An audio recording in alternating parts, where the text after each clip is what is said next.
इस मूवी की स्टोरी एक भोंदू लड़की की है जिसको कि उसके स्कूल के टॉपर से प्यार हो जाता है और फिर आगे क्या होता है हम देखेंगे इस वीडियो में। मूवी स्टार्ट होती है और हम जिशु को देखते हैं जो कि अपनी साइकिल से अपने नए स्कूल जा रहा होता है और इधर हम सियांगिन नाम की एक क्यूट लड़की को देखते हैं जो कि वही स्कूल जा रही होती है। जिशु अपना फोन चलाते हुए सीढ़ी पर चढ़ रहा होता है और सामने से सियांगिन आ रही होती है और दोनों का ध्यान कहीं और होता है और उन दोनों की टक्कर हो जाती है। जिशु उसे पकड़ लेता है और फिर अपना फोन कैच करने वाला ही होता है, तभी गलती से उन दोनों का किस हो जाता है। सियांगिन काफी शर्माने लगती है लेकिन जिशु बिना कुछ रिएक्ट किए के वहाँ से निकल जाता है। सियांगिन जल्दी से अपना फोन निकाल के उसकी फोटो लेने लगती है और जब वो असेंबली में होती है तो वो जिशु को देखती है और उसे पता चलता है कि उसने आज ही ये स्कूल ज्वाइन किया है और वो सबसे होशियार स्टूडेंट है, लेकिन सियांगिन अपनी क्लास की सबसे डम्ब लड़की होती है। और जल्द ही जिशु स्कूल में अपने स्मार्ट लुक और इंटेलिजेंट के वजह से काफी पॉपुलर हो जाता है और काफी लड़कियों का क्रश भी बन जाता है। सियांगिन के क्लास में एक लड़का था एच जिन, वो सियांगिन को पसंद करता था लेकिन सियांगिन जिशु को लाइक करती थी और उसे अपनी फीलिंग बताने के लिए उसके क्लास के बिल्डिंग में चुपके से चली जाती है और वो उसे अपना फीलिंग बताती है, लेकिन वो उसे रिजेक्ट कर देता है क्योंकि उसे डम्ब लड़की पसंद नहीं थी और वो वहाँ से चला जाता है। सियांगिन ये सुन के काफी दुखी हो जाती है और अपने आसपास देखती है कि कोई उसे देख तो नहीं रहा और तभी वहाँ कई सारे स्टूडेंट आ जाते हैं और सियांगिन की एम्ब्रेसिंग मोमेंट का वीडियो बना लेते हैं और उसका मजाक उड़ाते हैं।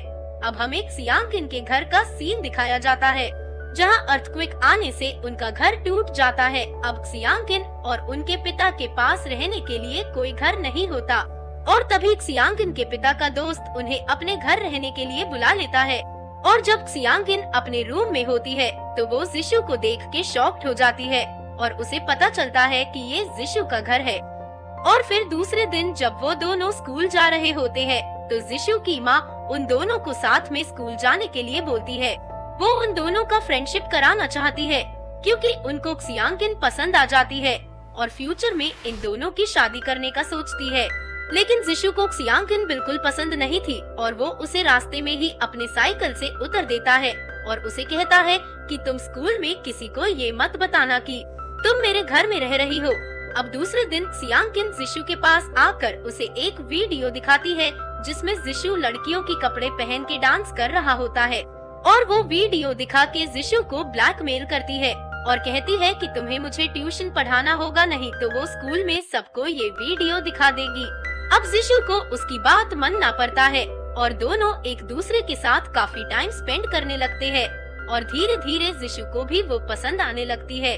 दूसरे दिन स्कूल में एक रेसिंग मैच के दौरान सबको पता चल जाता है कि सियांगिन जिशु के घर रह रही है और तभी वहाँ एक जिन आ जाता है और सियांगिन पर गुस्सा करने लगता है तो वो उसे कहती है कि ये सब झूठ है, लेकिन तभी जिशु वहाँ आ जाता है और वो कहता है कि ये सब सच है, वो मेरे घर है रह रही है।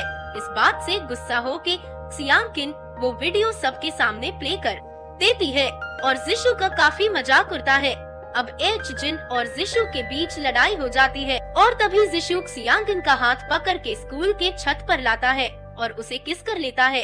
अब इन दोनों की लव स्टोरी स्टार्ट हो जाती है। दूसरे दिन जिशु एक एंट्रेंस एग्जाम देने के लिए जा रहा होता है जो कि उसके फ्यूचर के लिए बहुत जरूरी है, लेकिन तभी सियांगिन का एक्सीडेंट हो जाता है और उसे हॉस्पिटल ले जाता है जिसकी वजह से उसका एग्जाम छूट जाता है। उसके पिता को जब ये पता चलता है तो वो जिशु पर काफी गुस्सा करते हैं और जिशु को ये बात बहुत हर्ट करती है और वो अपना घर छोड़ देता है और वो सियांगिन से कभी नहीं मिल पाता और उसने अपना स्कूल भी छोड़ दिया। और कुछ साल गुजर जाता है और हम जिशु को देखते हैं जो कि एक डॉक्टर बन चुका है और एक दिन सियांगिन जिशु को देख लेती है जो कि एक लड़की के साथ था और एक अपार्टमेंट में दोनों साथ रहते थे। सियांगिन को ये देख काफी जलन होती है। दूसरे दिन सियांगिन एच जिन को अपना बॉयफ्रेंड बना के डेट पर जाती है ताकि वो भी जिशु को जलन महसूस करा सके और वो जिशु को फॉलो करने लगती है और पता लगाने की कोशिश करती है कि आखिर उन दोनों के बीच चल क्या रहा है, लेकिन जिशु उसे खुद ही बता देता है कि वो लड़की उसकी गर्लफ्रेंड नहीं है बल्कि वो दोनों एक बिजनेस पार्टनर है। ये पता चलने के बाद क्सियांकिन काफी खुश हो जाती है और जिशु से काफी बातें करती है। एक दिन जिशु को कॉल आता है और उसे पता चलता है कि उसके पिता की तबीयत काफी खराब है और उसकी कंपनी को काफी लॉस होने लगा था। अब जिशु अपना घर वापस जाता है और अपने पिता की कंपनी संभालने लगता है। अब वो काफी बिजी रहने लगता था और क्सियांकिन को टाइम भी नहीं दे पाता और उसे अपनी कंपनी को बचाने के लिए उसे किसी दूसरी लड़की से शादी करना पड़ेगा। लेकिन सब लोग उसे ऐसा करने से रोकते हैं, लेकिन उसे अपनी कंपनी बचाने के लिए ये करना ही होगा। एक दिन क्सियांकिन जिशु के पिता को खाना देने के लिए हॉस्पिटल जाती है और तभी जिशु उसे कहता है कि तुम्हें मेरी फैमिली मैटर में पड़ने की कोई जरूरत नहीं है और वो उसे बताता है कि वो दूसरी लड़की के साथ शादी करने जा रहा है। ये सब सुनने के बाद क्सियांकिन थोड़ा सैड हो जाती है और हंसते हुए कहती है कि तुमसे शादी करना मेरा सपना था, लेकिन कोई बात नहीं, और वो वहाँ से चली जाती है। और फिर वो काफी अपसेट हो जाती है और जोर जोर से रोने लगती है। दूसरी तरफ क्सियांकिन के पिता को दूसरा घर मिल गया था और वो लोग वहाँ से शिफ्ट होने लगते हैं। अब जिशु अकेला हो जाता है और क्सियांकिन को काफी मिस करने लगता है। काफी महीने गुजर जाते हैं और एक दिन क्सियांकिन सोशल मीडिया पर जिशु का एक पोस्ट देखती है जिसमें वो कह रहा था कि वो अपना पुराना स्कूल जाने वाला है। यह देख क्सियांकिन जिशु को देखने के लिए स्कूल चली जाती है और वो देखती है कि वहाँ जिशु के अलावा और कोई नहीं है। वो ये देख के शॉक्ड हो जाती है। जिशु उसे कहता है कि उसके पिता की तबीयत अब काफी अच्छी हो गई है और उसकी कंपनी भी अच्छी पोजीशन में आ गई है और उसने अभी तक शादी नहीं की है। वो क्सियांकिन को हक करता है और फाइनली शादी के लिए प्रपोज कर देता है।